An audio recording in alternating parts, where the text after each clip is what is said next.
Hello everyone. AOD का second topic जो हम लोग आज स्टार्ट करने वाले हैं वो है increasing decreasing functions. Increasing decreasing functions को समझने के लिए सबसे पहले हम लोग उसके ग्राफ को समझते हैं। अगर कोई भी कंडीशन हमारी यहाँ पे इंक्रीज करना स्टार्ट कर रही है तो एक जगह पे आके रुकने के बाद वो डिक्रीज करना स्टार्ट करती है। These points are called point of inflection। अगर हम लोग यहाँ पे चेक करें तो ये जो कंडीशन है this is parallel to x axis, और अगर कोई curve parallel to x axis होता है तो उस जगह पे dy by d x equal होता है जीरो के। हम इनको पॉइंट ऑफ इन्फ्लेक्शन कहते हैं, और पॉइंट ऑफ इन्फ्लेक्शन कैलकुलेट करने के लिए जो भी डेरिवेटिव्स आपको गिवन होंगे उन डेरिवेटिव्स को आपको क्या करना है, इक्वल्स टू जीरो पुट करके उसकी वैल्यू फाइंड आउट करनी है। अब जैसे कि कुछ ग्राफ्स ऐसे हमारे पास हमें मिलते हैं जिसमें उनकी टर्म्स जो होती हैं वो आइदर इंक्रीजिंग और डिक्रीजिंग वे में ही रहती है, मतलब एक स्ट्रेट फॉरवर्ड ग्राफ जिसे हम स्ट्रेट लाइन भी कह सकते हैं, या कुछ ऐसे कर्व्स जो जैसे एक स्ट्रेट लाइन है। अब ये एक इंक्रीज कर रही है तो ये कॉन्टिन्यूशन में इंक्रीज कर रही है और ये कहीं पे भी पॉइंट ऑफ इन्फ्लेक्शन क्रिएट नहीं करेगी। तो देयर आर सम कंसेप्ट्स, और कह सकते हो कि देयर आर सम फंक्शंस जो कभी भी आपको पॉइंट ऑफ इन्फ्लेक्शन क्रिएट नहीं कराएंगे। जैसे कि मुझे यहाँ पे एक क्वेश्चन गिवन है f x is equals to, करना कैसे है वो भी देखते हैं। लेट्स सपोज अगर हमें एफ एक्स दिया हुआ है 3x प्लस 7 और मैं यहाँ पे फर्स्ट डेरिवेटिव कैलकुलेट कर रहा हूँ, तो फर्स्ट डेरिवेटिव की वैल्यू आ रही है 3। We can't put f dash x equals to 0 इस केस में, बिकॉज 3 को आप 0 तो रख नहीं सकते।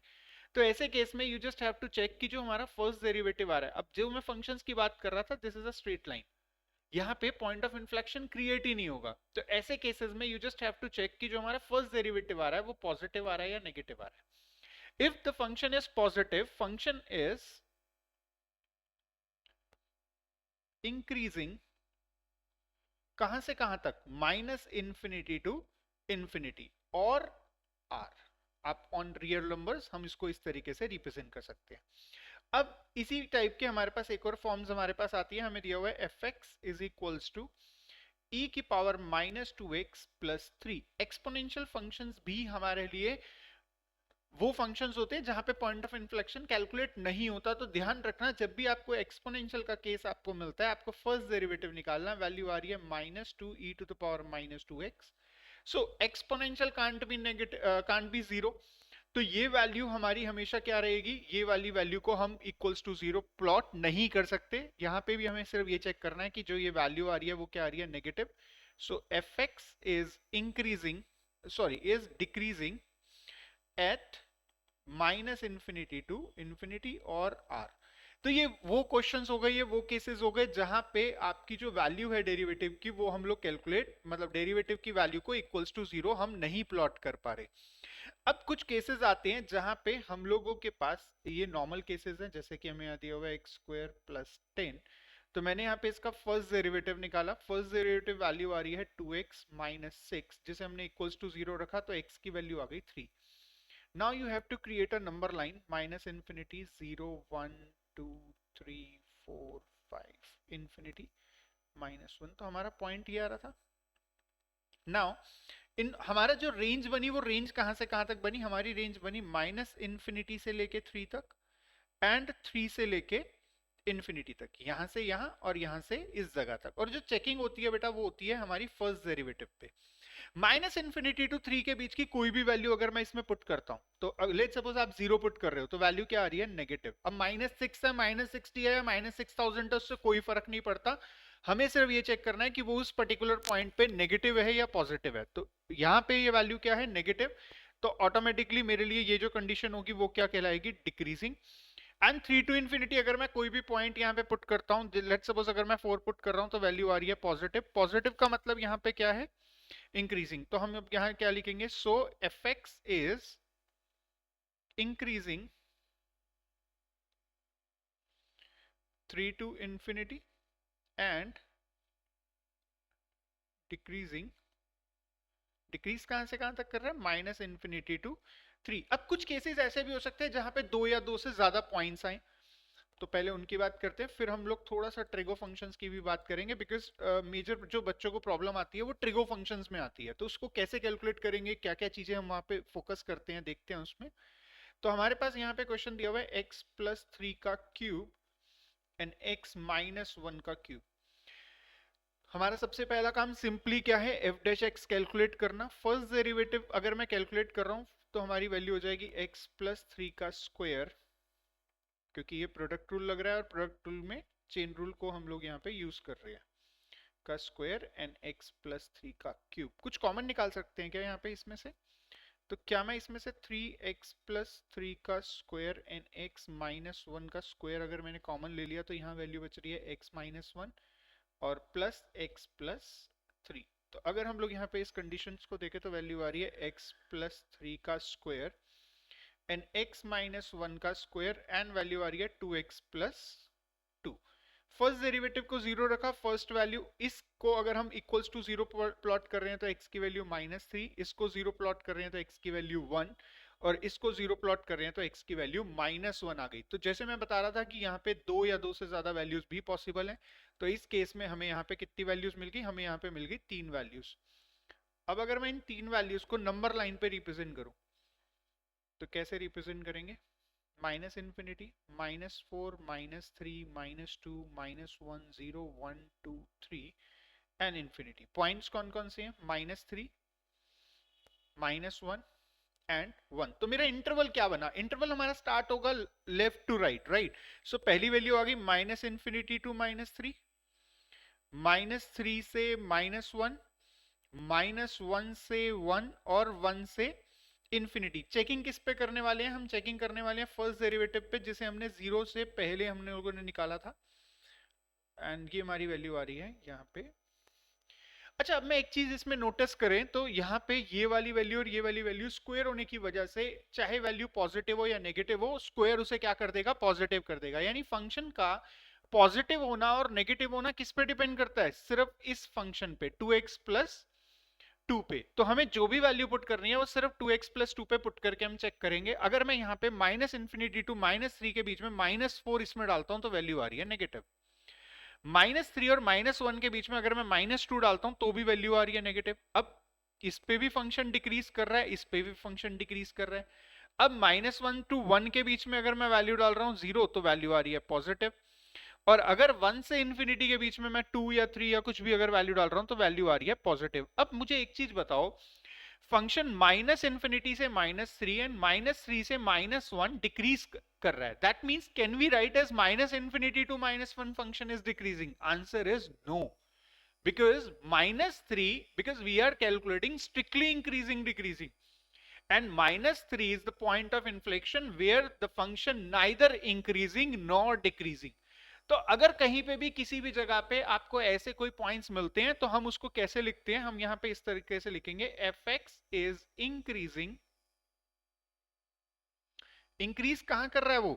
Minus one two one union, और मैं यहां पे ओपन ब्रैकेट्स यूज कर रहा हूं। और ओपन ब्रैकेट्स हम क्यों यूज कर रहे हैं? बिकॉज ये one and minus one and although infinity हमेशा ही नॉट इंक्लूडेड रहती है, एंड डिक्रीजिंग। डिक्रीज कब कर रहा है ये फंक्शन हमारा? यहाँ पे minus infinity to minus three union minus three से माइनस वन। तो इस तरीके से आपको इन क्वेश्चंस को रिप्रेजेंट करना होता है। Now last but not least, and मैं तो ये कहता हूं कि मोस्ट इंपॉर्टेंट है, क्योंकि जिस बच्चे को ट्रिगो के क्वेश्चंस ये समझ आ गए उसको कैलकुलेट करना मतलब ट्रिगो ही मेजरली वहां पे प्रॉब्लम देती है। ये फर्स्ट डेरिवेटिव्स निकालकर इनमें अलजेब्रिक क्वेश्चंस हम लोग फिर भी इजीली कर लेते हैं। ट्रिगो को समझने के लिए सबसे पहले याद रखना हम इन क्वाड्रेंट्स को यूज करेंगे। पहली चीज, किसी भी क्वाड्रेंट को फर्स्ट वैल्यू में लेने के लिए, वही याद है ना, after school to college all positive, sine theta and cosec theta positive, tan theta, cot theta positive, cos theta and sec theta positive. किसी को भी फर्स्ट क्वाड्रेंट में रखना है तो थीटा, सेकंड के लिए pi minus theta, pi plus theta and two pi minus theta से हम इसे रिप्रेजेंट करेंगे। सेकंड थिंग, हम लोगों ने जो नंबर लाइन बनाई थी वो थोड़ी चेंज बनेगी। यहाँ पे इन्फिनिटी नाम की कोई चीज नहीं होती। हम लोग जब भी कोई ट्रिगो फंक्शंस के लिए ग्राफ क्रिएट करेंगे तो ट्रिगो फंक्शंस के ग्राफ में, क्योंकि हर क्वाड्रेंट्स के बाद वैल्यू चेंज हो सकती है, इसीलिए हम लोग यहाँ पे इन्फिनिटी तक किसी के लिए भी कमेंट नहीं करते। हम लोग हमेशा अपने क्वाड्रेंट्स के लिए ही कमेंट करेंगे। अब ये डिपेंड करेगा, अगर क्वेश्चन 0 टू पाई क्या रखा है तो मैं सिर्फ 0 टू पाई के बारे में बात करूंगा, अगर वो 0 से 2 पाई क्या रखा है तो मैं 0 से 2 पाई के लिए बात करूंगा। कई बार बच्चों को कंफ्यूजन होती है कि यार क्वेश्चन में हमें दिया हुआ है कि 0 से पाई बाय 2 प्रूव करो कि ये इंक्रीज हो रहा है, या 0 से पाई बाय 2 ये प्रूव करो ये डिक्रीज हो रहा है। आपको उन चीजों पे फोकस नहीं करना, आपको सिर्फ अपना फंक्शन उठाना है। जैसे कि मुझे यहाँ एक एफ एक्स गिवन है और मैं थोड़ा सा ये क्वेश्चन ट्रिकी वाला करवा रहा हूँ। अगर इसमें प्लस लगा दूं तो क्वेश्चन बहुत इजी हो जाता है। अभी जो मैं क्वेश्चन करा रहा हूँ उसमें मैंने माइनस यूज किया, और हम लोग जो रेंज यूज कर रहे हैं वो यूज कर रहे हैं 0 से 2 पाई, सो दैट हम एक पूरा फुल फ्लैश बड़ा क्वेश्चन सॉल्व कर सकें। तो मेरा सबसे पहला काम क्या होगा, एफ डैश एक्स निकालना। साइन एक्स का derivative cos x, cos x का derivative minus sine x equals to 0। मैं कॉस को उधर ले गया तो वैल्यू होगी sine x equal minus cos x, and cos x को अगर हम इधर नीचे ले आए तो वैल्यू आ रही है tan x is equals to -1। Now we are talking about tan theta. tan theta negative कहां कहां होता है, सेकंड क्वाड्रेंट में और फोर्थ क्वाड्रेंट में। अगर यही वैल्यू पॉजिटिव 1 आ रही होती तो कहां पे होता, फर्स्ट क्वाड्रेंट में, और फर्स्ट क्वाड्रेंट के बाद कहां होता वो होता फिर थर्ड क्वाड्रेंट में। तो हमें क्वाड्रेंट के हिसाब से वैल्यूज निकालनी है। 1 कब होता है, 45 डिग्री। सो सेकंड क्वाड्रेंट में इस x की वैल्यू को ले जाने के लिए मैं क्या लिखूंगा, पाई माइनस पाई बाय 4, और फोर्थ क्वाड्रेंट में ले जाने के लिए क्या यूज करूंगा, 2 पाई माइनस पाई बाय 4। सो मेरी जो वैल्यूज आ रही हैं वो आ रही हैं 3 pi by 4 and 7 pi by 4, right.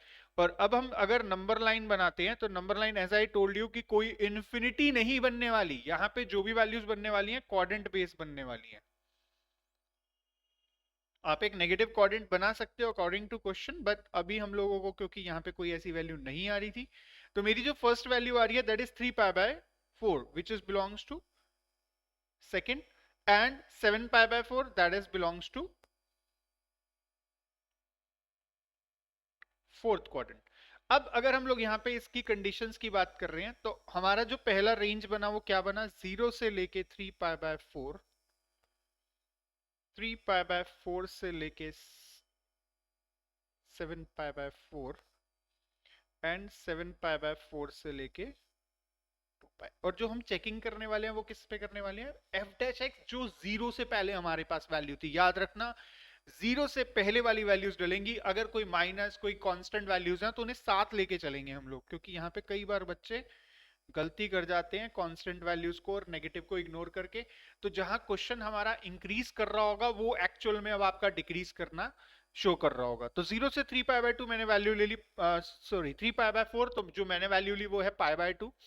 अगर मैं इसमें पाई बाय 2 पुट करता हूं तो हमारी जो वैल्यू आएगी cos थीटा पाई बाय 2 पे 0, और साइन थीटा पाई बाय 2 पे 1 होता है, जिसका टोटल बन रहा है 1, that is positive.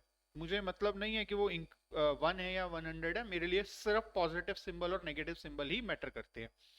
Now 3 pi by 4 से 7 पाई बाय 4 के बीच में पाई और 3 पाई बाय 2 दोनों आते हैं। तो अगर मैं पाई पुट करता हूं तो cos थीटा पाई पे नेगेटिव 1 को रिप्रेजेंट करता है, और वो 0 होती है वैल्यू, इसलिए ये डिक्रीज कर रहा है।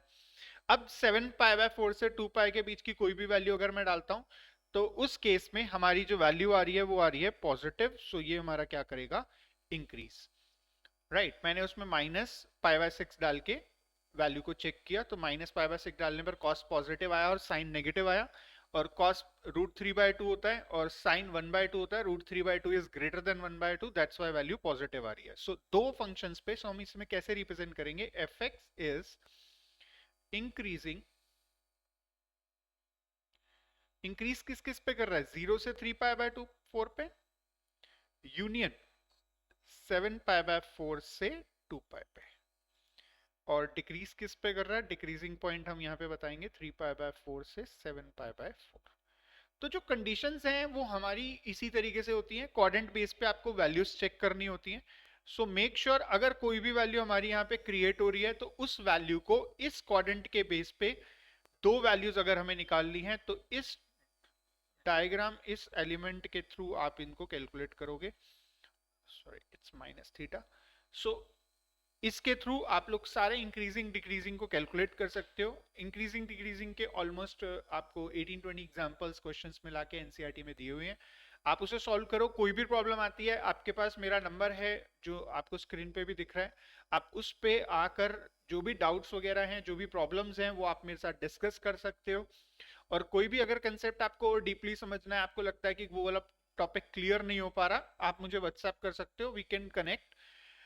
एंड नाउ मेजर टॉपिक जो हमारा एओडी का रह गया है वो है अब एप्लीकेशन ऑफ डेरिवेटिव्स का सबसे मेजर टॉपिक जो आपको 5 मार्क का क्वेश्चन या एक केस स्टडी में आपको क्वेश्चन 100% मिलने वाला है, वो है आप लोगों का मैक्सिमा एंड मिनिमा प्रॉब्लम्स।